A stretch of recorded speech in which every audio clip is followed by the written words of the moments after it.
앞서 역대상 24장에서 다윗은 제사장들을 제비 뽑아서 24반차로 나누어 성전에서 섬기도록 했습니다. 오늘 본문 역대상 25장은 성전에서 찬양하는 레위인들의 명단입니다. 다윗은 아삽과 헤만과 여두둔을 찬양하는 자들의 지도자로 세웁니다. 본문 1절에 보면 군대 지휘관들이라는 말이 나오는데, 여기서 군대라는 단어는 군대보다는 봉사라는 말로 번역하는 것이 더 좋겠습니다. 다윗은 레위인 봉사자들의 우두머리들과 더불어서 아삽과 헤만과 여두둔의 자손들을 구별해서 세운 겁니다. 이 아삽, 헤만, 여두둔은 찬양하는 자들의 첫 번째 지도자 그룹입니다. 이 중에서 아삽의 이름이 가장 먼저 언급된 것으로 봐서 아마 아삽이 찬양하는 사람들의 최고 지도자인 것으로 보입니다. 이 찬양하는 자들은 수금과 비파와 재금을 잡아 신령한 노래를 합니다. 악기를 연주하며 노래하는데 신령한 노래라고 합니다. 신령한 노래는 본래 예언이라는 뜻을 가지고 있습니다.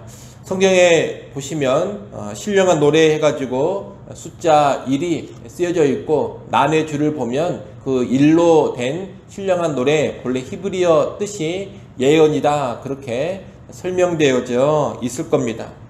예언이라는 것은 말씀의 선포인데, 이들이 부르는 노래는 단순한 노래가 아닌 겁니다. 이들이 부르는 노래는 말씀의 선포, 즉 하나님이 주시는 말씀의 내용인 것입니다. 다시 말하면 이들이 부르는 노래는 하나님의 말씀과 무관한 것이 아닙니다. 말씀의 내용들이요, 말씀에 기반한 노래입니다. 그래서 신령한 노래, 이렇게 번역을 한 겁니다. 여러분, 그저 성전에서 노래 부르고 예배 시간에 노래한다고 해서 그 노래가 다 신령한 노래인 것은 아닙니다. 말씀과 연관되어서 하나님 말씀의 내용이 선포되어져야지만 신령한 노래입니다. 그리고 그 신령한 노래만이 성전에서 예배 시간에 불리어져야 하는 겁니다. 이것은 5절에서 헤만이 찬양하는 자들의 지도자이면서 동시에 하나님의 말씀을 가진 왕의 선교자였던 데에서도 잘 드러납니다.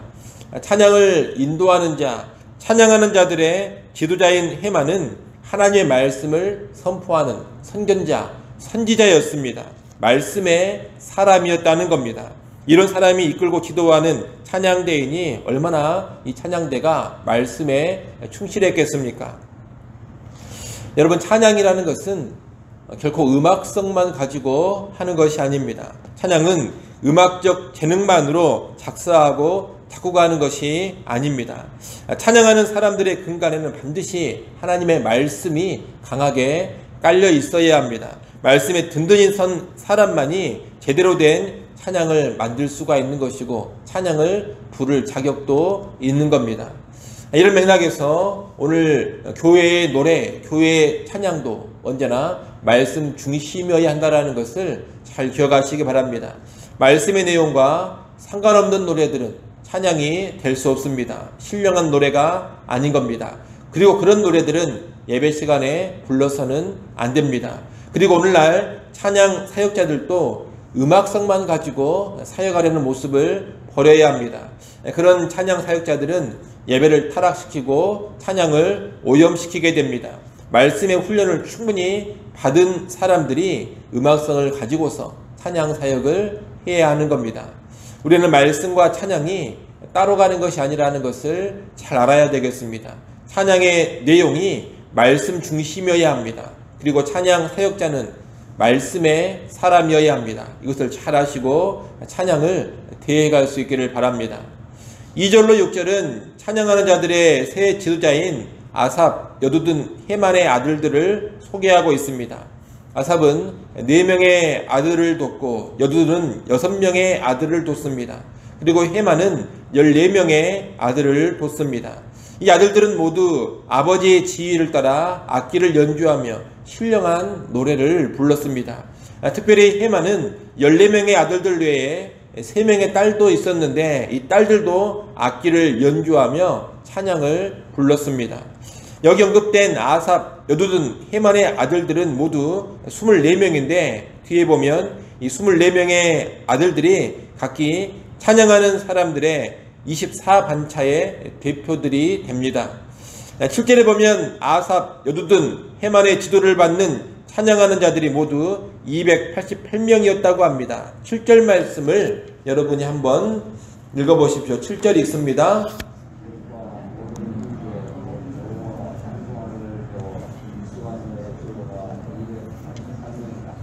아멘.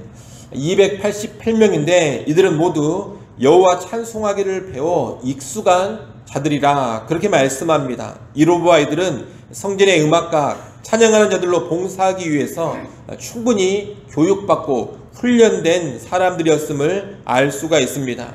다시 말해 이들은 여호와께 최고의 음악을 드리고 하나님의 말씀에 합당한 노래를 아름답게 부르도록 전문적으로 훈련된 사람들이었던 겁니다.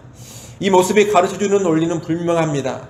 예배에서 찬양으로 섬기기 위해서는 배우고 훈련받는 일이 필요하다는 겁니다.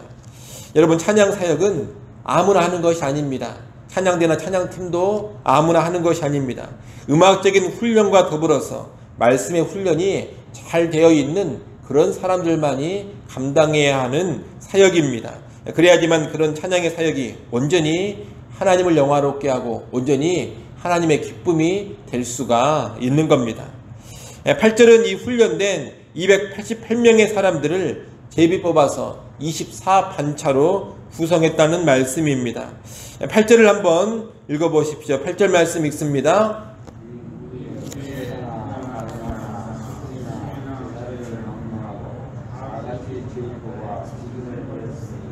아멘. 288명의 찬양하는 사람들을 제비 뽑아서 24반차로 배정을 하는데 이때 지희 보화를 막론하고 심지어 스승과 제자를 할지라도 편의를 봐주거나 미리 배정해 주지 않고 모두 다 제비 뽑아서 배정을 했다는 겁니다. 이것은 음악과 찬양을 맡은 자들이 성전에서 섬길 때 차별 없이 동등한 신분이었다라는 것을 의미합니다. 9절로 31절은 제비 뽑아 조직된 24반차의 명단으로 앞서 말씀드린 것처럼 24반차의 대표는 모두 아삽과 여두둔과 헤만의 아들들이었습니다. 한 반차에 12명씩 배정되어서 1년에 15일을 성전에서 의무적으로 섬기도록 했습니다. 다윗은 이렇게 전문적인 찬양하는 사람들을 조직해서 성전의 봉사가 이루어지도록 한 겁니다. 오늘 본문에서 이렇게 찬양과 연관해 사람들을 선발하고 조직을 구성한 것은 예배에서 찬양이 그만큼 중요하기 때문입니다. 찬양은 단순한 음악, 단순한 노래가 아닙니다. 찬양은 말씀을 담은 노래이고 마음을 담은 기도입니다. 찬양을 통해서 사람들의 기도가 올라가는 것이고 찬양을 통해서 하나님의 말씀이 사람들에게 들려지는 겁니다. 그래서 찬양이라는 것은 아주 고귀한 예배의 방편입니다. 그러니 찬양을 부를 때 그저 자기의 음악성을 자랑하거나 아름다운 멜로디를 즐기는 그런 시간이 되어서는 안 되겠습니다. 또 형식과 타성에 젖어서 경외감도 없고 감사도 감격도 없이 몸이 건조하게 찬양해서도 안 되겠습니다.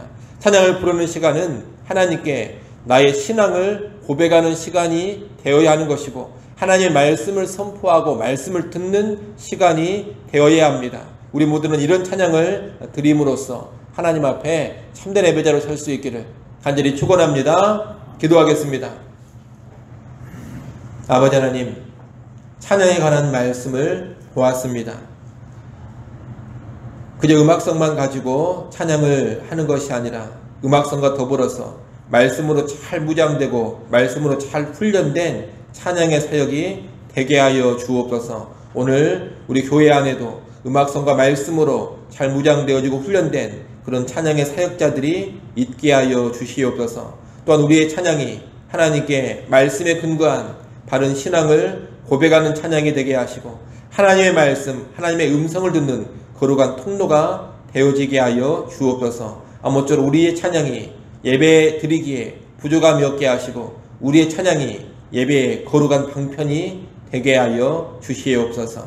아버지 하나님, 또 이 시간 하나님 앞에 나와 기도할 수 있게 해주셔서 감사합니다. 하늘의 하나님께 다시금 엎드리게 하시고 겸손히 하나님을 의지하는 이 새벽 시간 되게 하여 주옵소서. 또한 겸손히 엎드릴 때 새벽에도 오시는 하나님의 은혜와 능력을 누려가게 하여 주시옵소서. 주의 백성을 긍휼히 여겨주시고 오늘 하루도 승리하는 삶이 되게 하여 주시옵소서. 예수님의 이름으로 기도드리옵나이다. 아멘.